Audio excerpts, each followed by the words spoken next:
नमस्कार। आप देख रहे हैं बोले भारत और यूपी की बात मनीष के साथ में आपका बहुत स्वागत है। क्या केंद्र की भाजपा सरकार या मोदी सरकार दलित मसीहा कांशीराम को भारत रत्न के सम्मान से नवाजने जा रही है? 26 जनवरी को जब भारत रत्न सम्मान की घोषणा होगी तो क्या उस सूची में कांशीराम का नाम भी शामिल होगा? ऐसा मैं इसलिए कह रहा हूं क्योंकि यूपी के विधानसभा चुनाव को देखते हुए ऐसा लग रहा है कि यूपी की जो पॉलिटिक्स अन्य पिछड़ा वर्ग यानी ओबीसी समुदाय के आसपास घूमा करती थी और ओबीसी ही यहाँ की पॉलिटिक्स का एपिसेंटर था, वो एपिसेंटर अब दलित की ओर शिफ्ट होता जा रहा है, दलित समुदाय की ओर शिफ्ट होता जा रहा है और इसकी बानगी कांशीराम की जयंती के अवसर पर सबके सामने आ चुकी है। ऐसा लग रहा है कि 2027 के विधानसभा चुनाव में उसे ही फतेह हासिल होगी जो दलित पॉलिटिक्स को सलीके से कर पाएगा और उन्हें अपने पाले में खींच पाएगा। ऐसा लग रहा है कि इस बार मान्यवर कांशीराम की जयंती ने यूपी के राजनीतिक परिदृश्य को पूरी तरीके से बदल दिया है। 2014 के बाद से यूपी की पॉलिटिक्स में अन्य पिछड़ा वर्ग यानी ओबीसी का जो महत्व बढ़ता जा रहा था, अब वही महत्व यानी राजनीति की धुरी दलित राजनीति की ओर शिफ्ट हो गई है और दलित उसके केंद्र में आ गए हैं। ऐसा कहने का मुझे अवसर इसलिए भी मिल रहा है क्योंकि इस बार कांशीराम की जयंती को बहुजन समाज पार्टी के साथ साथ कांग्रेस और समाजवादी पार्टी भी मना रही है। हालांकि भारतीय जनता पार्टी की ओर से कोई विशेष कार्यक्रम का आयोजन नहीं किया गया है, लेकिन अब ये दिखने लगा है कि यूपी चुनाव से पहले अन्य पिछड़ा वर्ग के अलावा दलित राजनीति की धुरी में आ गए हैं और जानकार ये भी गणित लगा रहे हैं, ये भी आकलन कर रहे हैं कि दलितों का समर्थन जिस भी पार्टी के साथ रहेगा 2027 के विधानसभा चुनाव में उसी की जीत होगी। इसके पक्ष में कुछ आंकड़े भी मैं दूंगा आपके सामने, लेकिन उससे पहले बात कर लेते हैं कि दलित राजनीति को लेकर क्यों राजनीतिक पार्टियों में इतनी छटपटाहट है। बहुजन समाज पार्टी एक बड़ी स्टेक होल्डर हुआ करती थी जिसके पास दलित समुदाय का ज़्यादातर वोट बैंक था, लेकिन जैसे जैसे बसपा कमज़ोर होती गई दलित वर्ग उससे टूटता गया। भारतीय जनता पार्टी में बहुत सारे नेता जो कि बसपा के बहुत धुरंधर हुआ करते थे वो शामिल हुए। भाजपा ने उन्हें मंत्री पद से नवाजा भी, राज्यसभा में भेजा, विधान परिषद में भेजा। जिस भी तरीके से उन्हें पोषित किया जा सकता है पार्टी ने किया और अखिलेश यादव भी इसमें पीछे नहीं रहे और 2024 के लोकसभा के चुनाव में दलित बिरादरी को खुश करने के लिए और उन्हें अपने पाले में जोड़ने के लिए उन्होंने भरपूर टिकट भी दिए। इसके अलावा बसपा से अलग हुए नेताओं को भी उन्होंने काफ़ी प्रोत्साहन दिया, उन्हें अपने साथ रखा। इंद्रजीत सरोज जो कि बसपा के बहुत कद्दावर नेता थे, उनके बेटे पुष्पराज को उन्होंने कौशाम्बी से सांसदी लड़ाई।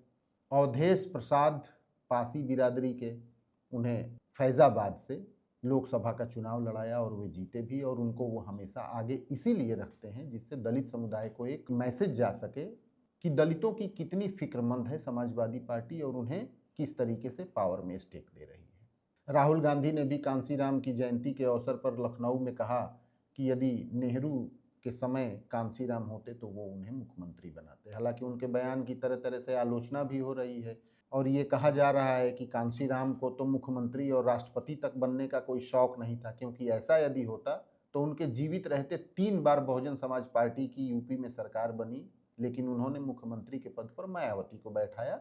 तो कांशीराम के लिए मुख्यमंत्री पद पर उन्हें बैठाए जाने की बात उनके कद के हिसाब से ओछी लग रही है, ऐसा बहुत सारे लोगों का कहना है और सोशल मीडिया में काफ़ी बातें इस पर की गई हैं, की जा रही हैं। तो अब सवाल उठता है कि यूपी की राजनीति में अन्य पिछड़ा वर्ग की जगह क्या अब दलित ने ले ली है और क्या उसी के बूते 2027 के चुनाव में पार्टियां सरकार बनाएंगी? एक सरकार जाएगी और दूसरी सरकार आएगी, क्या इसमें दलित ही सबसे अहम भूमिका निभाएंगे? आइए इसको समझते हैं आंकड़ों के हिसाब से। यूपी की जितनी आबादी है या जितने वोटर हैं उसमें 50% के आसपास यानी आधी लगभग अन्य पिछड़ा वर्ग यानी ओबीसी हैं। दलितों की जो आबादी है वो 21% मानी जाती है।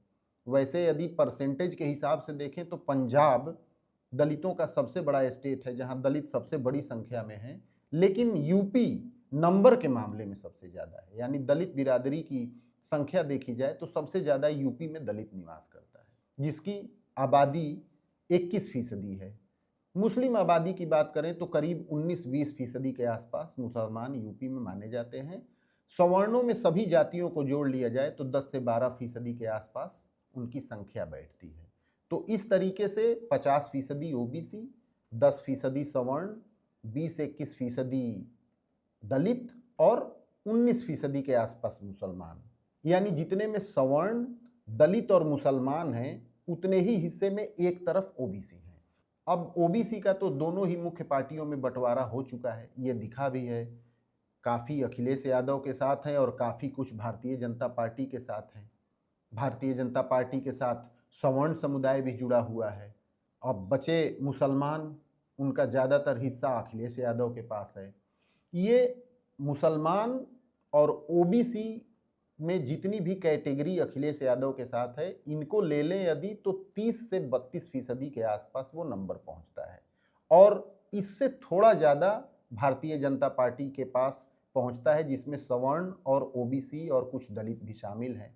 यूपी में सरकार बनाने के लिए 3 से 4% वोट का स्विंग देखने को मिला है, यानी कि यदि 3 से 4% वोट किसी पार्टी को सामने वाली पार्टी से ज़्यादा मिले तो वो सरकार बना सकती है, चुनाव में जीत सकती है। यहीं पे दलित वोट बैंक की सबसे ज़्यादा ज़रूरत देखने को मिल रही है और यूपी के चुनाव में देखने को मिल सकती है। दलित समुदाय बहुजन समाज पार्टी के झंडे से बाहर निकल रहा है या लगभग निकल चुका है और 21% दलितों में से जितने ज़्यादा भारतीय जनता पार्टी के साथ जुड़ेंगे या समाजवादी पार्टी के साथ जुड़ेंगे, उस पार्टी को चुनाव में उतना ही फायदा होने वाला है। इसीलिए ये कहा जा रहा है कि यूपी के विधानसभा चुनाव में दलित वोट बैंक सबसे अहम होने वाला है, क्योंकि उसी की बदौलत सरकार बनाई जाएगी। दोनों ही पार्टियों को देखें, समाजवादी पार्टी को या भारतीय जनता पार्टी को, तो वोट परसेंट के मामले में थोड़े बहुत अंतर के साथ दोनों पार्टियां खड़ी हैं। सीटों की संख्या में वोट परसेंट से बहुत बड़े बदलाव देखने को मिलते हैं। तो यदि 21% दलित में से एक बड़ा चंक भारतीय जनता पार्टी के साथ जुड़ता है तो सूबे में तीसरी बार उसकी सरकार रिपीट होगी, बनेगी। और यदि भारतीय जनता पार्टी से ज़्यादा बड़ा हिस्सा अखिलेश यादव के साथ जुड़ता है तो 10 सालों के वनवास के बाद अखिलेश यादव को फिर से यूपी में सत्ता कायम करने में सफलता मिल सकती है। तो जाहिर सी बात है कि आने वाले विधानसभा चुनाव में 2027 में दलित वोट बैंक ही ये डिसाइड करेगा कि सत्ता किसकी कायम होगी और कौन सत्ता से अलग जाएगा। अब भारतीय जनता पार्टी एक बड़ा कार्ड खेल सकती है।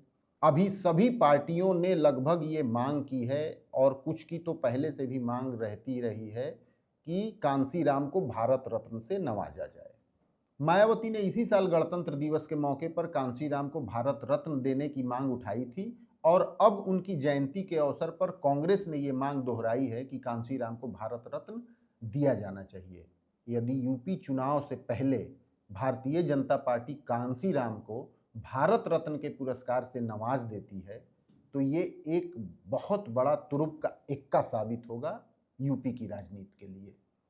मार्च अप्रैल में चुनाव होने हैं और उससे पहले जनवरी में 26 जनवरी की पूर्व संध्या पर भारत रत्न सम्मान की घोषणा होती है।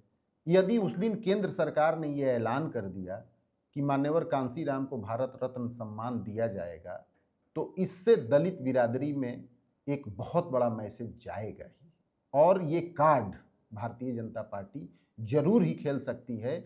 इसके साथ साथ वो ये भी आरोप लगा सकती है, जैसा कि मायावती लगाती रहती हैं, कि कांग्रेस रिजीम में कभी भी किसी दलित मसीहा को भारत रत्न नहीं दिया।